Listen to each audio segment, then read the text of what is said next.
네, 시청자 여러분 안녕하세요. 오늘은 서울시의회 강석주 의원님 만나서 지역과 또 서울시의 다양한 현안 얘기 나눠보려고 합니다. 의원님 안녕하세요. 안녕하세요.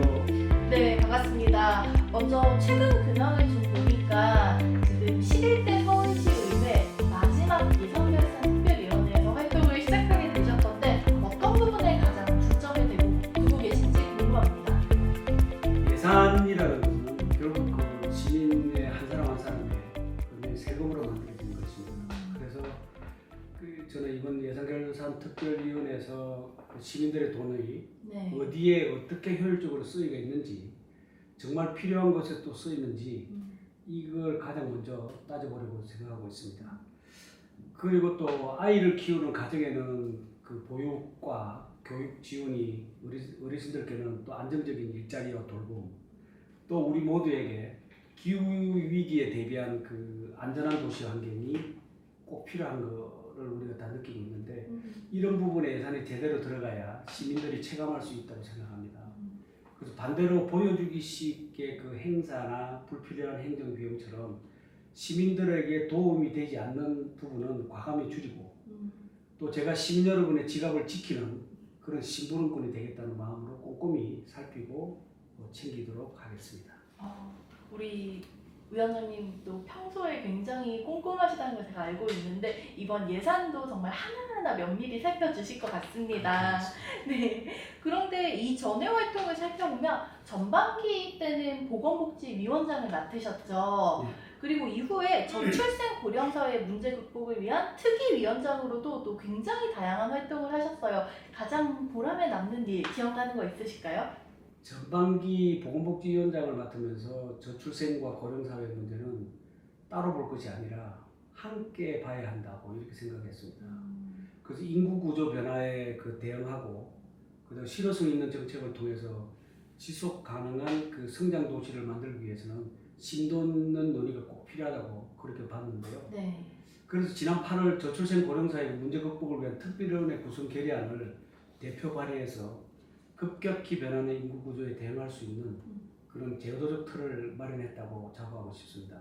이를 통해서 보육, 노인, 그다음 일자리, 주거 등 여러 분야에서 인구 문제를 종합적으로 반영할 수 있게 되었고, 인구 양극화 문제를 해결하는 출발점이 되었다고 생각합니다. 네.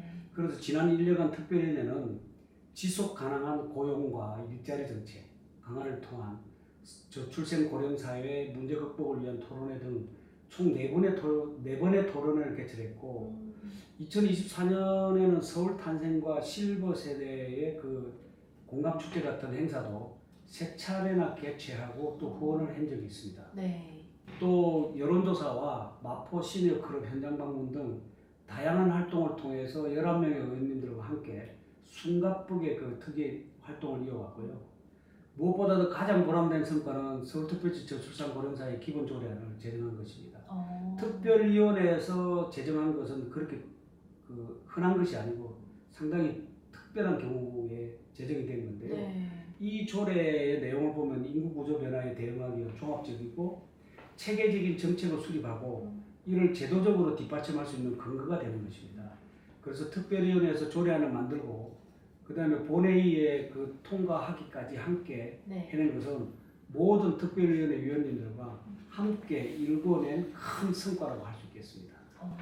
사실 현장도 정말 고루고루 살피셨지만 이렇게 또 법을 만든다는 거는 여기 우리 의원님들만 할 수 있는 역할이기 때문에 무엇보다 중요한 그런 일이 아니었나 싶습니다.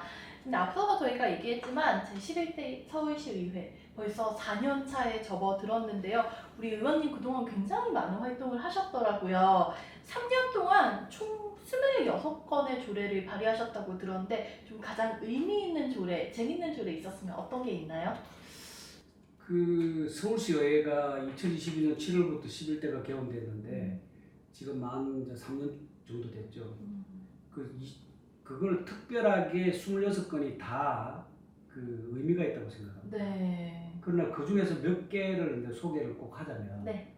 개원 후에 첫 회기에 2022년도 8월에 발의한 서울특별시 보육조례 일부 개정안을 제일 먼저 소개하고 싶습니다. 네.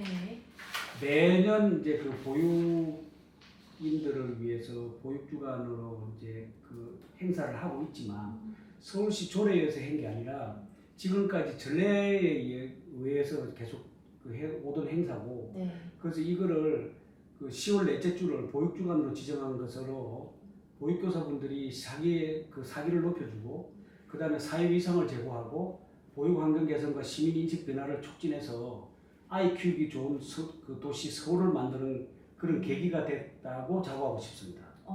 그 다음에 두 번째로는 이제 서울특별시 행정사무 그 민간위탁에 관한 조례 일부를 개정했는데 네. 민간위탁 사무 선정과 관리 기준을 그동안에 없었던 그 기준을 명확하게 했다는 거 여기에 대해서 이제 핵심 포인트가 있는데 장기간 공모 없이 몇십 회씩 재계약을 해서 연장하거나 문어발식으로 수탁을 받는 그 법인들이 그동안에 많이 있었어요. 그래서 이런 문제점을 개선하고자 이 조례를 발의했고 그 이후에 위탁기관 선정 과정에서 투명해지고 그 다음에 사후 관리가 강화돼서 시민에게 그 전달되는 그 행정 서비스의 품질이 상당히 높아졌다. 또 이런 것도 있고 마지막으로 꼭 굳이 뭐 세 가지를 이야기하자면은 네. 보험 보험 분야의 조례를 소개해드리고 싶습니다. 네. 국가를 위해서 몸 바치고 했던 참전유공자, 그 국가 보훈 대상자 지원을 강화하는 조례를 그 발의했는데요. 서울특별시 참전유공자 예우 및 지원에 관한 조례 일부를 개정했습니다. 네. 여기는 뭐냐면은 지금 6.25 참전이나 월남전 참전이라든지 이런 데에서 참전하신 분들이 나이가 지금 다 연로하셔가지고 80세 이상입니다. 세상에 살 날도 얼마 안 남았죠. 그래서 80세 이상 참전 유공자에게 참전 명예수당 그거를 월 15만 원에서 20만 원으로 이렇게 올리고 그것도 예산도 꽤 많습니다. 그렇게 올리면 아직까지 살아계신 분들이 많아서 네. 같은 시기에 보훈 대상자 예우 및 지원 조례도 개정해서 보훈 예우 수당을 10만 원에서 월 15만 원으로 인상. 그 다음에 사망할 경우에 네. 지금까지는 전혀 우리가 그 지급을 하지 않았는데 사망할 경우에도 사망위로금을 가족들한테 지급하는 그 근거를 마련했습니다. 그래서 이것을 통해서 국가를 위해서 헌신하신 분들의 생활 안전과 예우를 강화하고 보훈 정신을 후세에 전할 기반을 다졌다는 게 정말 그 큰 보람을 느끼고 있습니다. 우리 의원님 워낙 복지 전문가라고 소문이 자자하지만은 보육부터 보훈까지 정말 많은 분야를 아우르면서 잘 살피고 있다는 점이 느껴졌습니다. 이어서는 지역구 얘기도 좀 해봐야겠죠. 우리 강서구가 서울에서 두 번째로 인구가 많은 지역이라고 들었어요. 관심 있게 지켜보고 있는 현안들 소개해 주신다면요? 강서구 인구가 2006년 기점으로 해서 2010년 사이에 네. 60만 인구로 이제 올라갔죠. 근데 지금 현재는 57만으로 줄었어요.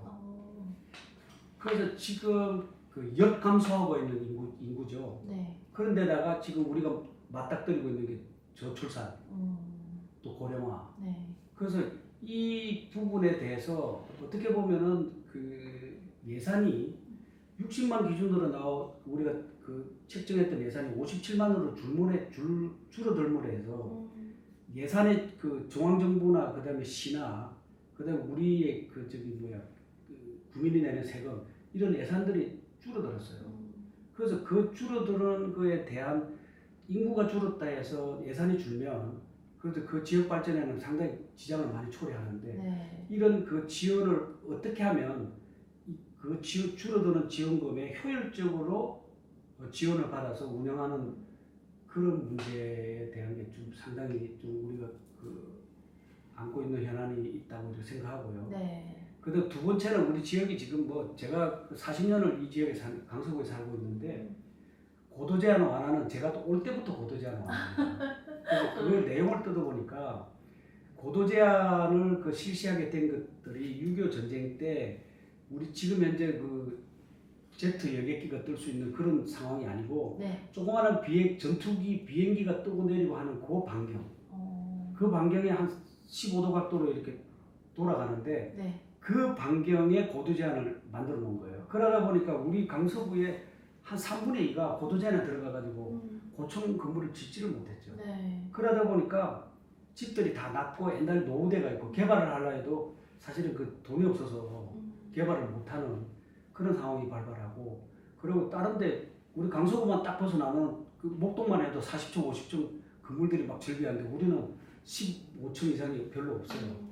그래서 이 고도 제한 완화가 굉장히 앞으로 핫 이슈고, 그다음에 27년 이후에는 꼭 고도 제한 완화가 돼서 네. 지역이 안고 있는 그 현안이 좀 풀렸으면 좋겠다 하는 그런 거와, 그다음에 세 번째는 어르신들의 여가 문화 확산과 그다음에 건강 정지 문제에 이제 그 초점을 두고 그 지역 현안이 굉장히 이슈가 되고 있는데, 이 부분에서 이제 그 옛날에는 게이트볼을 많이 했죠. 네. 그래서 게이트볼은 걸리 그 횟수가 너무 작고, 그다음에 워낙 그 게임 룰이 어렵다고 보니까 파크 골프장 쪽으로 이제 많이 그 어른들이 요구를 하고 있는데, 지금 우리 강서구도 파크 골프장 건립을 하려면 그 자리가 마땅하지 않아서 네. 김포공항 그 옆에 골프장이 지금 하나 들어와 있는데, 그 네. 골프장 옆에 짜투리 땅이 있는데 아. 그 부분을 이제 파크 골프장 건립을 해서 네. 우리 강서 주민들의, 강서 어르신들 특히 이런 분들이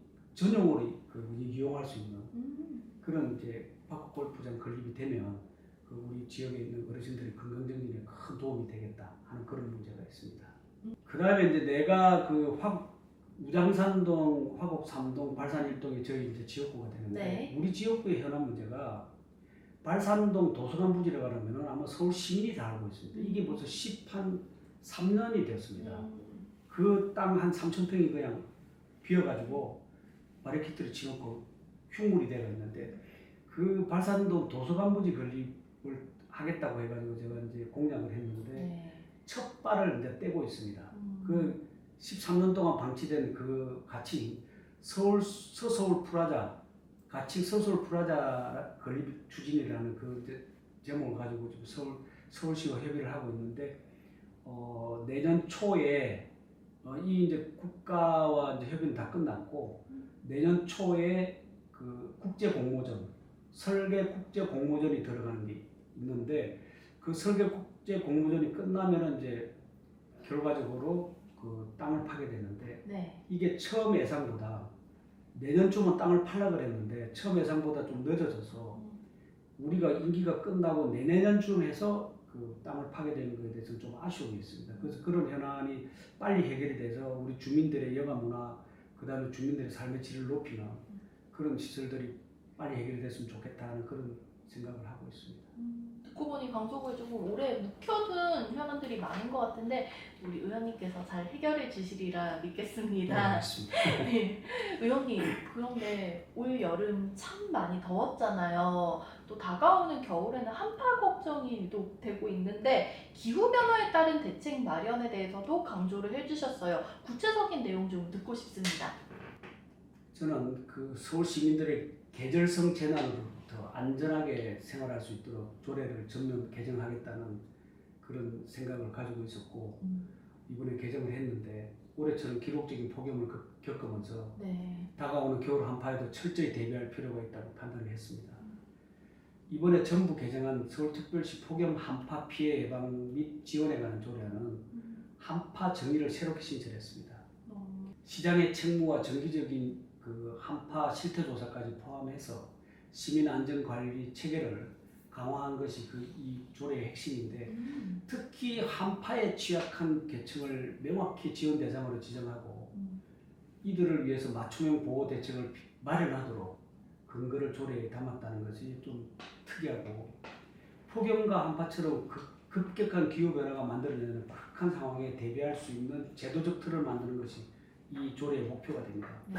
결국 이번 조례 개정으로 해서 시민 안전과 복지를 지키고 또 기후 변화에 능동적으로 대응할 수 있는 체계를 서울시에 구축했다고 말씀을 드릴 수 있습니다. 그래서 이 조례가 사실은 어떻게 보면은 시민들은 당연히 폭염은 대책을 세웠지만 한파도 세웠겠지 하고 있는데, 이거는 조례가 없이 아무 계획 없이 지금까지 그 부분에 대해서 대처를 하고 있었다는 것을 네. 또 이 방송을 통해서 말씀을 드리고, 이걸 조례에 담음으로 해서 앞으로 이런 부분에 대해서 예산이라든지 이런 그 시민들의 안전을 지키는 그런 우리 서울의 책무를 다시 강화시켰다는 것에 대해서 자부심을 느끼고 있습니다. 정말 저도 처음 알았어요. 사실 폭염만큼이나 또 힘든 게 한파인데 아직까지 좀 어떤 법적인 근거가 마련되지 않았다는 게 놀라운데 또 그 부분도 잘 살펴주고 있다고 하니까 저희는 좀 안심하고 기다리도록 하겠습니다. 네, 의원님 벌써 마지막 질문입니다. 자, 이제 남은 임기, 앞으로 남은 시간보다 지금 지나온 시간이 훨씬 더 긴 상황인데 남은 임기 동안의 포부가 있을까요? 사람이 이제 살다 보면 시작이 반이라는 말도 있고, 그다음에 이제 우리 임기가 4년에서 이제 한 8개월 정도 남았는데 8개월을 이제 끝이라고 생각 안 합니다. 나는 이제 시작이라고 생각하고 있고, 네. 그동안 3년 동안 열심히 달려온 것을 이제 마무리도 어느 정도 해야 되겠지만 새로 시작하는 그런 단계에서 지금 생각하고 있는 것이 뭔가 모르게 새로운 그 정책 현안과 이런 거를 뿌리를 심어놓고, 그 다음에 내가 이제 다음에 만약에 그 공천을 받을지 나가도 당선이 될지 안 될지 그건 보장이 안 되기 때문에 내가 못 들어오더라도 그 위에 이어서 다음 대에 들어오는 그 후배 의원님들이 또 계속 삭을 틔우는 그런 역할을 할 수 있는 그런 게 무엇인가를 또 고민하고, 그 다음에 내가 만약에 들어왔을 때는 더 그 삭을 틔우는데도 완전히 열매가 열릴 수 있는 다음 임기 동안 할 수 있는 그런 부분에 대한 그 현안들을 좀 챙기고 마지막 마무리를 하고 싶은데, 특별하게 이제 그 중에서 보면 우리 이제 강서구가 저소득층이 많아요. 그래서 서울시에서 노원구당으로 강서구가 제일 많은데 이 저소득층 인구들의 현안 우선의 이슈가 이 복지 문제가 뭐냐면 주거 문제도 있고 그 다음에 생활 문제도 있는데 이 주거 문제는 30년 이상 된 이제 아파트가 굉장히 노후가 되고 이런 부분에서 재개발 임대 아파트 재개발 문제가 있고, 그 다음에 이제 복지 문제는 뭐냐면 삶의 질을 높이는 복지 문제인데 이런 부분에 대해서는 뭐냐면 이제 이분들이 꼭 생활비나 경제적인 문제보다는 저는 나이가 많아서 아까 공약에도 아까 앞부분에서 이야기를 했지만 그런 건강 문제라든지 그런 의료 문제라든지 이런 문제를 해결하는데 그 현안이 있는데 강서구 같은 경우는 복지비가 60% 이상이 지금 들어갔어요.